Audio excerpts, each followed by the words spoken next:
কার্তিক পূজার পরদিন কি নিয়ম মানতে হয় সম্পূর্ণটা জানতে ভিডিওটি না কেটে শেষ পর্যন্ত দেখুন।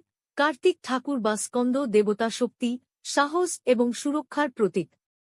কার্তিক পূজা আমাদের জীবনে মঙ্গল, শান্তি এবং সমৃদ্ধি নিয়ে আসে।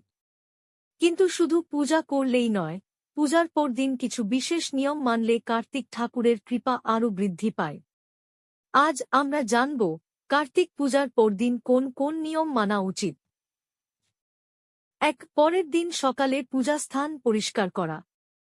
পূজার পরদিন সকালে ঘরের ঠাকুরঘর বা পূজাস্থান ভালো করে পরিষ্কার করতে হয়। এতে ঘরে পবিত্রতা এবং ইতিবাচক শক্তি বৃদ্ধি পায়। পূজার বাসন, সিঁদুর, ধূপ, অবশিষ্ট ফুল সব আলতো করে সরিয়ে রাখুন। এটি শুভ শক্তিকে আকর্ষণ করে বলে বিশ্বাস। 2. প্রদীপ জ্বালানো, শান্ত